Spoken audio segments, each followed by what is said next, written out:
Ever since the mass production of cars began in the early 1900s, motor vehicles have come to dominate our planet.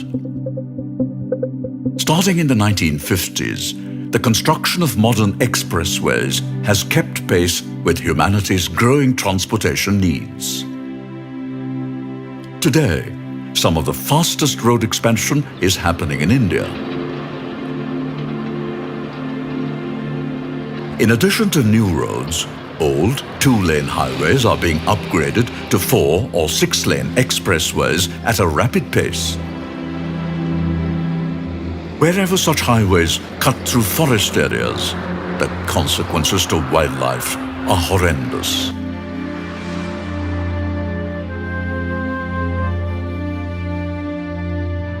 In Hindu culture, wild animals enjoyed divine status as the vehicles of deities. But today, they are being run over in record numbers by man-made vehicles. To avoid such tragedies, many countries have carefully designed and built underpasses and overpasses at key animal crossing points. With the lives of thousands of creatures at stake every year, it's time for India to make its roads safe for wildlife.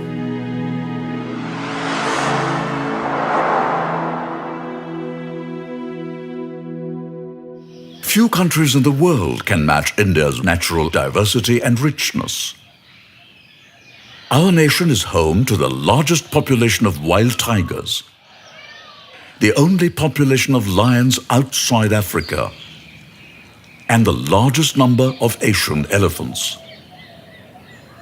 But with vast areas of forests lost to agriculture and urbanization, most of India's large mammals have a safe haven only in national parks and sanctuaries. Yet even these protected areas, as well as the critical corridors that connect them, are under pressure from many development projects, particularly linear intrusions. Any infrastructure that bisects a wildlife habitat is a linear intrusion. These include oil or water pipelines running above ground for kilometers, high-voltage power transmission lines, and railway lines that cut through forests. Trains speeding through forests have a deadly impact, with entire herds of elephants being mowed down in certain regions.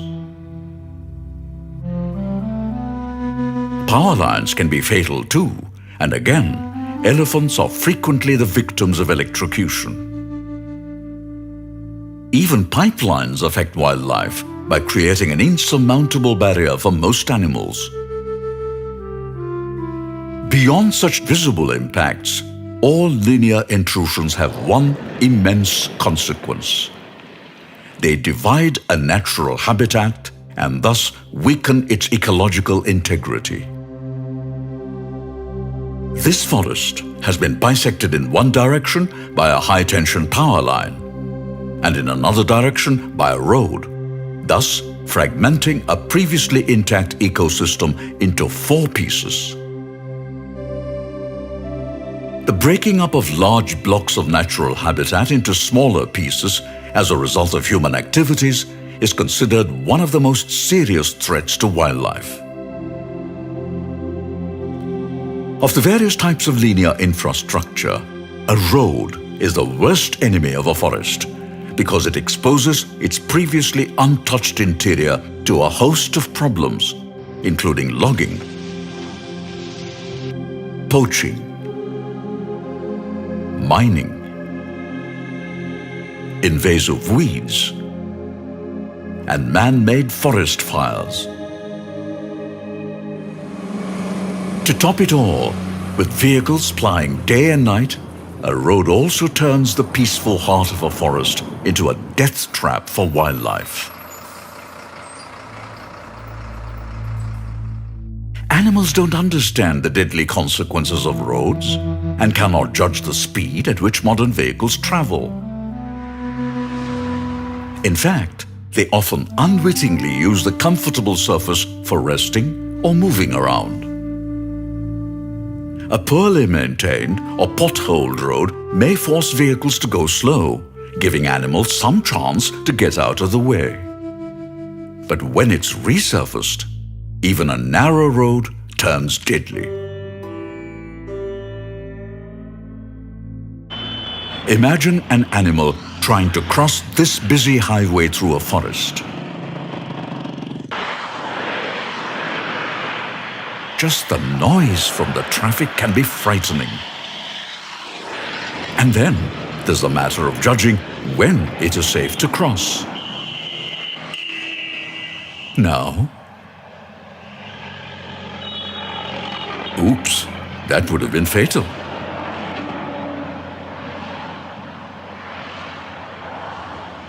After waiting a long time, an animal may dash across in desperation. But even a quick-footed leopard is no match for a speeding vehicle. Many die on the spot, but many more are crippled and die a lingering, agonizing death.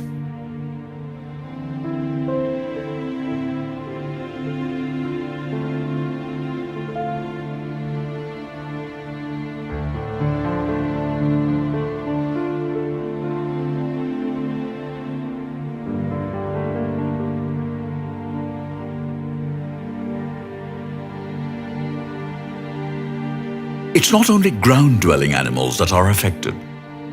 Because of the gap created by a road, canopy-dwelling animals like the highly endangered lion-tailed macaque, which travel across the forest by leaping from tree to tree, are forced to come down to the ground and risk death each time they try to cross to the other side.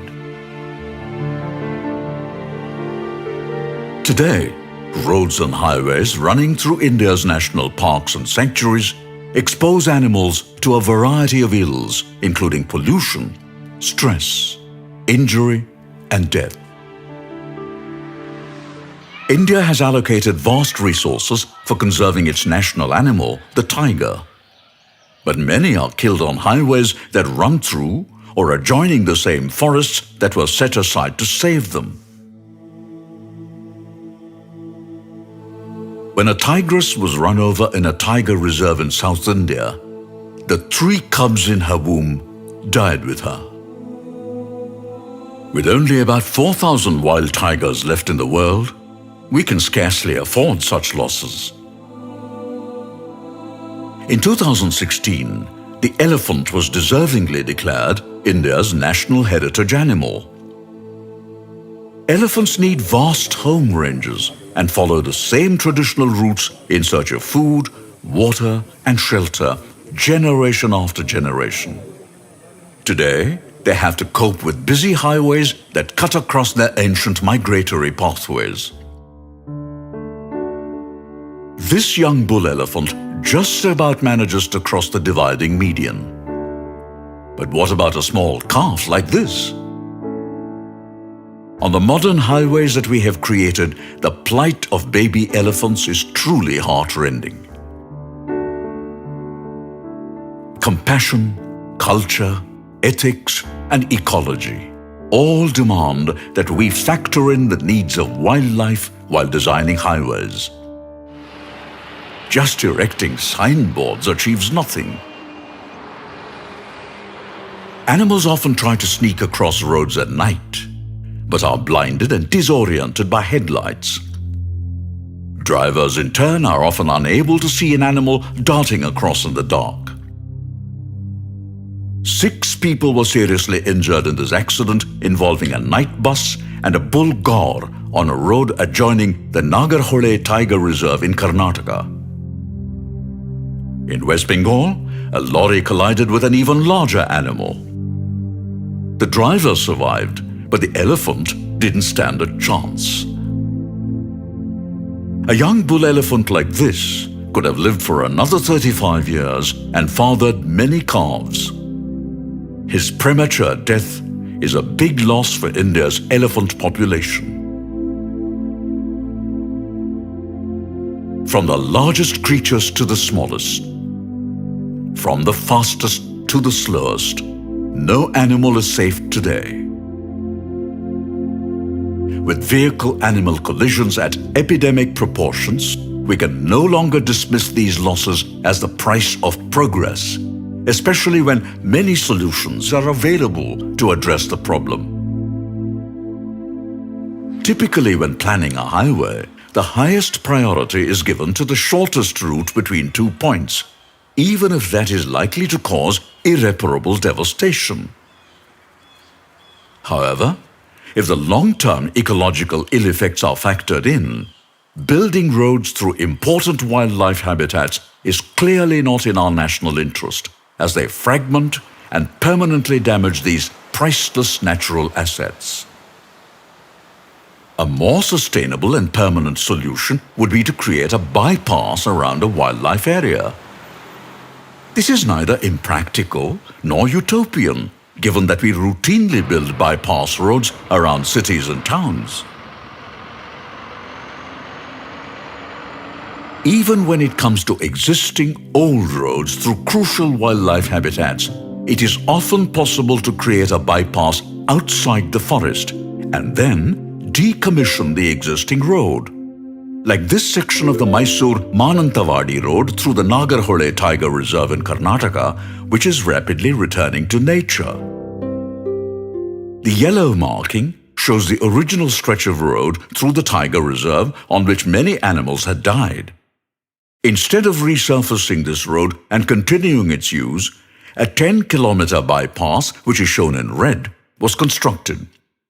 This was a win-win solution, as it has not only provided permanent relief to wildlife, but also resulted in better connectivity for the people of several villages outside the forest.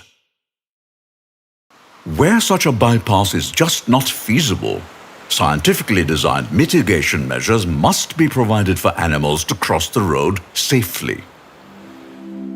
This animal overpass in Canada, one of many, provides safety for both drivers and large animals.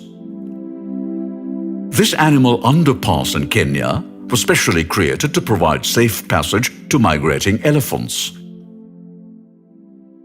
In India, we are already creating similar structures, but for other purposes. On the Hyderabad Outer Ring Road Expressway, for instance, several underpasses have been provided for local vehicles to cross over to the other side. In addition, all ground-level stretches of this 158-kilometer high-speed expressway have been fenced off to prevent cattle and people from crossing it and causing accidents. Similarly, highways and roads running through a wildlife habitat must be fenced off and animals funneled towards frequently spaced and properly designed overpasses or underpasses. In some cases, it may make sense to elevate an entire section. Essentially, where there's a will, there are many ways to minimize the negative impacts of roads and highways on wildlife.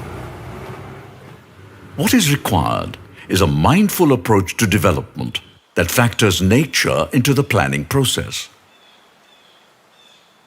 Sadly, most highways running through India's wildlife reserves have no mitigation measures at all. In other cases, attempts at mitigation have been half-hearted or improperly executed. In Uttarakhand, flyovers that could save the lives of thousands of animals on important wildlife corridors were started years ago, but remain unfinished. On the Maharashtra stretch of National Highway 7 that runs through the critically important Kanha-Pench Tiger Corridor, a few flyovers are being built in order to allow animals to cross underneath. But even these mitigation measures came about only in response to court orders. As one of the fastest growing economies in the world and a custodian of an extremely rich wildlife inheritance, India must willingly and proactively integrate development with conservation and mitigation. If we don't, our fragile wildlife habitats will not survive the hundreds of new linear intrusions that are poised to rip them apart. Today, Road ecology is a well-established science, and there's a great deal of expertise available on the best ways to reconcile road development with conservation. In fact, comprehensive guidelines prepared by Indian ecologists, including those from the Wildlife Institute of India, have clearly laid out the solutions. The most effective solution to save a wildlife habitat and all its animals is to avoid putting a road through it, because even the best mitigation measures cannot avert fragmentation or save all types of animals. However, where avoidance is simply not possible, we can craft smart solutions that will allow animals to move freely across landscapes, even as we and our goods travel in our high-speed vehicles. It's time to turn India's killer roads into humane highways.